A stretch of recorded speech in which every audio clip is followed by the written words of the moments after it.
Dear students, welcome to EPG Pathshala. I am Dr. Rajkishore Sharma at Chemistry Department of Delhi University. Today, we are going to discuss the module Single Crystal X-ray Diffraction and Introduction. This is basically about the introduction of single crystal X-ray diffraction. This paper comes under the surface analytical techniques too. Outlines of the topic that we are going to study: introduction, X-ray diffraction, then about X-ray diffraction technique, classification of techniques, single crystal XRD analysis, theoretical background of single crystal XRD technique, composition of single crystal X-ray diffraction pattern, necessary condition for single crystal XRD, Lewis method, and finally the conclusion. To study the structural properties of materials, diffraction experiments using X-rays or particles such as neutrons and electrons are employed. When the material is treated with controlled X-ray beam, usually in the range of 0.5 to 2.5 angstrom wavelength, a diffraction pattern is obtained. The region lies in between gamma and UV radiation. X-rays are classified on the basis of their energies. X-ray energies ranging from 5 electron volt to 10 electron volt are called hard X-rays, and X-rays ranging from 100 electron volt to 5 electron volt comes under category of soft X-rays. In 1990, A. W. Hill published a paper titled A New Method of Chemical Analysis. In this paper, he pointed out that every crystalline substance produces a pattern. The same substance always gives same pattern, whereas in a mixture of substances, there is an independent pattern for each substance. Now about conventions used in lattice description. A unit cell is the smallest portion of a crystal lattice that shows the three-dimensional pattern of the entire crystal. A crystal can be thought as the same unit cell repeated over and over in 3 dimensions. Unit cell completely defines the symmetry and structure of the entire crystal lattice, which is built up by a repetitive translation of the unit cell along its principal axis. The lengths of principal axis, or we call them edges, of the unit cell and the angles between them are the lattice constants. These are also called as lattice parameters. The unit cell is represented in terms of lattice parameters, which are the lengths of the cell edge, that is A, B and C, and the angles between them, that is alpha, beta and gamma. Now about the Bravais lattice. How Bravais lattice originates. In the early 19th century, Auguste Bravais, his work revealed that there are only 14 different lattice structures. These are often referred as Bravais lattices. 7 crystal systems are used to derive these 14 different structures that indicate the different shapes a unit cell can take and 4 types of lattices. This also explains the arrangement of atoms within the unit cell. A method called X-ray diffraction is used to determine how the crystal is arranged. X-ray diffraction consists of an X-ray beam incident on a solid sample, and the configuration can be determined from the diffraction of the beams calculated by Bragg's law.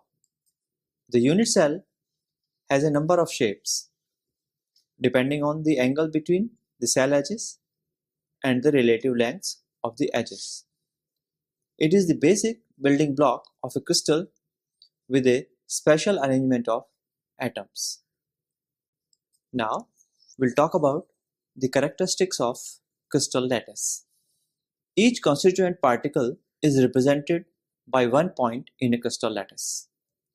These points are known as lattice points or lattice site. Lattice points in a crystal lattice are joined together by straight lines. By joining the lattice points with straight lines, the geometry of the crystal lattice is formed. Now, we'll talk about the types of unit cells. There are two types of unit cells, primitive and centered unit cells. Primitive unit cells are those when particles in a unit cell are present only at the corners. It is called the primitive unit cell. In case of centered unit cells, when particles are present at other positions in addition to those at corners in a unit cell, the arrangement is called centered unit cell. Now, there are three different types of centered unit cells. Number one is the body-centered unit cell.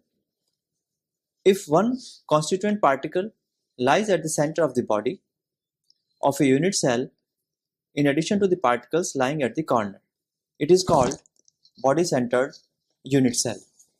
In type B, the face-centered unit cell, if one constituent particle lies at the center of each face besides the particle lying at the corner, it is called the face-centered unit cell. And the C type is the third type is the end-centered unit cell. In this case, one constituent particle lies at the center of any two opposite faces besides the particles lying at the corners. It is known as end-centered unit cell. It is also known as base-centered unit cell. Now about Miller indices. Miller indices specify the direction and space in the lattice and the crystal. Miller indices, group of three numbers, indicate the orientation of a plane or set of parallel planes of atoms in a crystal. If each atom in the crystal is represented by a point and these points are connected by lines, the resulting lattice may be divided into a number of identical blocks or unit cells. The intersecting edges of one of the unit cells defines a set of crystallographic axes, and the Miller indices are determined by the intersection of the plane with these axes. The reciprocal of these intercepts are computed and fractions are cleared to give the three Miller indices H, K and L. Now about X-ray diffraction. Wilhelm Conrad Roentgen of Germany was awarded the Nobel Prize in Physics for the discovery of X-rays in 1901. As we can see in the figure, when X-ray incident on the sample, it gets diffracted because X-rays has a unique ability to penetrate and get diffracted within the interatomic layer of the crystal. The process is called X-ray diffraction. It detects crystalline materials having crystal domains greater than 3 to 5 nanometer. It is used to characterize bulk crystal structures and chemical phase composition. When an incident beam of X-ray interacts with the target atom, X-ray photons are scattered in different directions. Scattering can be elastic or inelastic based on the change in energy of photon, where there is no change in energy between the incident photon and the scattered photon, then it is called as elastic scattering. In case of inelastic scattering, the scattered photons loses energy. If these scattered waves superimposes, then the waves are in phase and the interference is constructive. And if out of phase, then destructive interference occurs. Atoms and crystal planes form a periodic array of coherent scatterers. Diffraction from different planes of the atom produces a diffraction pattern, which contains information about the atomic arrangement within the crystal. Now let us talk about reflection versus diffraction. Though diffraction, according to the Bragg's picture, It has been visualized as a reflection from a set of planes with interplanar spacing d. Diffraction should not be confused with reflection. The table shows a comparison between reflection and diffraction.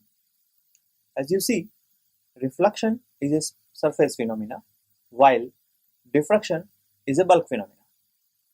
Reflection takes place at any angle, whereas diffraction occurs only at Bragg's angle. Reflection, 100% intensity get reflected, while in case of diffraction, only small fraction is diffracted. Now, about the X-ray sources used in X-ray diffraction. Generally used X-ray sources are: number 1, the sealed tube, copper K alpha or molybdenum K alpha. It generates 1 to 3 kilowatt power. The other is rotating anode, which is copper K alpha, molybdenum K alpha, and it generates about 10 kilowatt power. Then rotating anode plus focusing mirrors, this can also be used. And the last is the micro source. It generates about 30 watt. Now about X-ray diffraction technique. X-ray diffraction technique was founded by Max von Laue in 1912, who revealed that crystalline substances acts as a diffraction grating for X-ray wavelength under the atomic scale plane spacing in a crystal lattice. X-ray diffraction technique is a laboratory based technique that are used in the identification of crystalline materials and analysis of their unit cell dimensions. Based on the arrangement of atoms, solids are classified into two types, amorphous and crystalline. In amorphous substance, there is no regular arrangement constituent particles, whereas in crystalline substance, there is a regular orderly arrangement of particles or atoms. There are several crystal systems like cubic, tetragonal, orthorhombic, rhombohedral, hexagonal, monoclinic, and triclinic. Different crystal structures are based on framework of one of the 14 Bravais lattices. Unit cell is a smallest component of the crystal that on repeatedly stacking produces the whole crystal lattice. Parallel planes of the atom intersecting the unit cell are used to define directions and distances in the crystal. The d spacing is defined as the distance between the adjacent planes. The orientation and interplanar spacing d of these lattice planes are defined by three integers h, k, and l. These are called Miller indices. The HKL designate a crystal face or family plane throughout a crystal lattice. Crystalline substances are further classified into two, polycrystalline and single crystal. For single crystalline material, the X-rays will be scattered only in a certain direction, which will cause high intensity peaks in a narrow width. Whereas for polycrystalline, the material consists of so many single crystal oriented in so many directions, causing the X-rays to be scattered among a wide range of 2 theta instead of high intensity narrow width peaks. Now, the classification of techniques. Depending on the type of samples, three techniques are used in X-ray diffraction. These are powder X-ray diffraction analysis, often called powder XRD, then thin film XRD analysis, and single crystal XRD analysis. Powder XRD analysis, many small crystallites which are randomly oriented can be studied. Diffraction condition is met at sphere in 3D reciprocal space isotropic. In powder XRD analysis, measurement is done in one direction, that is point or strip detector. In case of thin film analysis, thin film X-ray diffraction analysis, grazing incidence is used to reduce substrate diffraction. Crystals that are oriented out of plane, or you can call isotropic in plane, or epitaxial are studied. In case of single crystal XRD analysis, only large crystallite is needed. Diffraction condition is met at points in 3D reciprocal space. It is measured using 2D detector, two-dimensional detector. If the material is new, the only way to identifying the exact system with their space group is the single crystal X-ray diffraction analysis. For the known materials, we can go for the power X-ray diffraction analysis, and then we can compare with the existed XRD pattern to confirm the crystal system. It is difficult to solve the structure of a material using data collected from a powder because powder data is one-dimensional, while data from a single crystal is three-dimensional. In both cases, you see the same reflection, but in data from the powder, there is more of overlap. Now, there is a comparison between single crystal diffraction and powder diffraction. It requires less amount for analysis, that is 1 to 10 milligram. In case of powder diffraction, it is 500 to 5000 milligram. The single crystal is appropriate for analysis of larger molecules and unit cells. The requirement of hydrogen is okay. Generally does not need to be deuterated. It has less absorption. In case of single crystal diffraction, Fourier coefficients are more accurate. In powder, these are based on integrated, well-resolved peaks. Uniquely characterized non-standard scattering. This is in single crystal. While in powder, super lattices and satellite peaks, commensurate and incommensurate, diffuse scattering, rods and plane, etc. Now about single crystal XRD analysis. Single crystal X-ray diffraction is the absolute method for determining the accurate thermal parameters and atomic coordinates in three-dimensional crystal structure, from which quantities like intermolecular distances and their molecules geometry can be evaluated. It is the most common experimental method of getting the detailed structure of a molecule and allows resolution of individual atoms. Single crystal X-ray diffraction or SCXRD is performed by analyzing the pattern of X-rays diffracted by an ordered array of many identical molecules in a single crystal. Many pure components, from small molecules to organometallic complexes, proteins and polymers, solidify into crystals under the proper conditions. On solidifying, these individual molecules typically adapt one of only a few possible three orientations. When a monochromatic X-ray beam is passed through a single crystal, the radiation interacts with the electrons in atoms, resulting in scattering of the radiation to produce a unique image pattern. Multiple images are recorded with an X-ray detector. As the crystal is rotated in the X-ray beam, in single crystal XRD analysis, the requirement of sample is large and the crystal size should be small in the range of 0.1 to 0.2 millimeters. And one more thing, it is a non-destructive analysis. Now, overview of SCXRD or single crystal XRD. Single crystal X-ray diffraction is the oldest and most precise method of X-ray crystallography. In single crystal X-ray diffraction, a beam of X-rays strike on a single crystal that produces scattered beams. When these scattered rays land on a piece of film or other detector, they make a diffraction pattern or spots. The strength and angles of these beams are recorded as the crystal is gradually rotated. Each spot is called a reflection.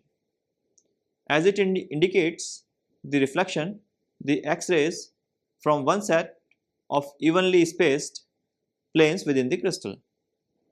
Single crystal X-ray diffraction data can evaluate the mean chemical bond length and the angles. as the atoms in a crystal are not static but oscillate about their mean position. X-ray crystallography allows measuring the size of these oscillations. Now, the design challenge for single crystal diffractometers. How to determine the position and intensity of these diffraction spots, or you can call Lue versus SCD, single crystal diffraction. Lue, stationary sample bathed with white radiation, that is the many wavelengths. SCD, monochromatic radiation hits a sample as it is rotated and manipulated to bring different planes into diffracting condition.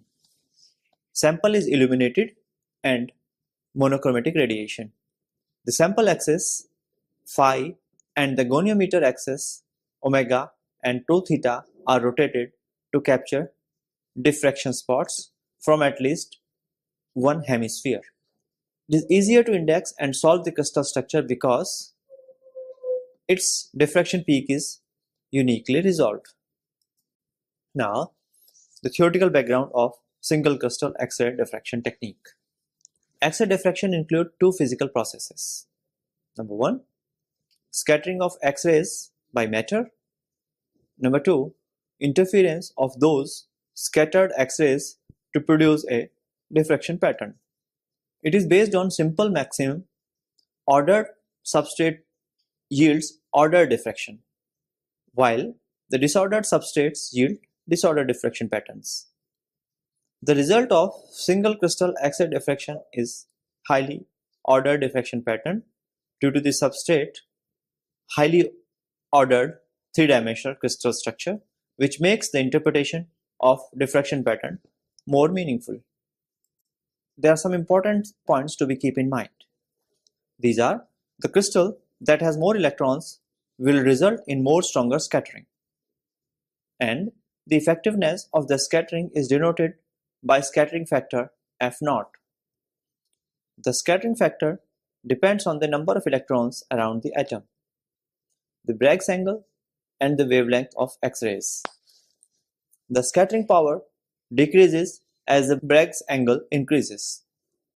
The resultant of the waves scattered by all atoms in a unit cell in the direction of h-scale deflection is called the structural factor, and we denote it by capital F and subscript HKL. The structure factor depends on scattering factor as well as the position of each atom. For jth atom in the unit cell, FHKL is equal to summation of Fj exponential 2 pi I within bracket Hxi plus Kyj plus Lzi, where Fi is the scattering factor of the jth atom and Xj, Yj and Zj are its fractional coordinates. If the series is expressed in sine and cos expression, then it is called a Fourier series.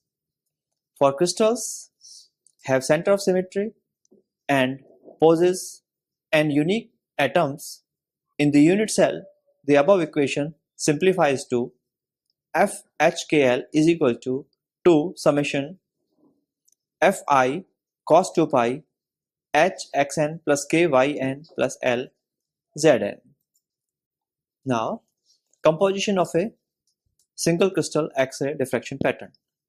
Single crystal X-ray diffraction pattern can be practically divided into the geometry of the pattern and the intensities of the diffracted beams. Geometry of the pattern include lattice parameters and crystal orientation, and it reflects the translational periodicity of the lattice structure. And intensities of diffracted beams included displacement parameters, site occupancy factor, atoms type and positions. There is a relationship between the lattice and the diffraction pattern. The relationship is reciprocal. It means those crystals that have more compact lattice will result in a wider diffraction pattern while the larger lattice structure give compact diffraction patterns. The same concept applies on the X-ray wavelength. Shorter wavelength results in more compact diffraction patterns. Now, about Bragg's law. There are two laws that explains the condition of diffraction. One is Bragg's law and other is Liouville method. Bragg's law is a simple model explaining the conditions required for diffraction. The concrete link between the crystal lattice and the geometry of diffraction is explained by Bragg's law. That is, lambda is equal to 2d HKL sin theta HKL, where lambda is the wavelength of X-ray, theta HKL is half of the angle that formed between incident and diffracted beam, dHKL is perpendicular distance between neighboring lattice planes with Miller indices HKL for parallel planes of atoms with a spacing dHKL between the planes. Constructive interference occurs only when Bragg's law is satisfied. In diffractometers, the X-ray wavelength is fixed. Consequently, a family of planes produces a diffraction peak only at a specific angle theta. The spacing between diffracted planes of the atoms determines the peak position. The peak intensity is determined by the atoms are in diffracting planes. Figure 1 explains the Bragg's law. 2. In plane, incident waves are deflected by two crystal planes. The diffracted waves will be in phase when the Bragg's law n lambda is equal to 2d sin theta is satisfied. Now, about the necessary conditions for single crystal X-ray diffraction. Incident beam, diffracted beam and normal vector to the lattice plane are coplanar. The conditions of the constructive interference for X-rays incident on a set of lattice planes is given by Bragg's law. In Liouville method keeps a check on the symmetry of the crystal.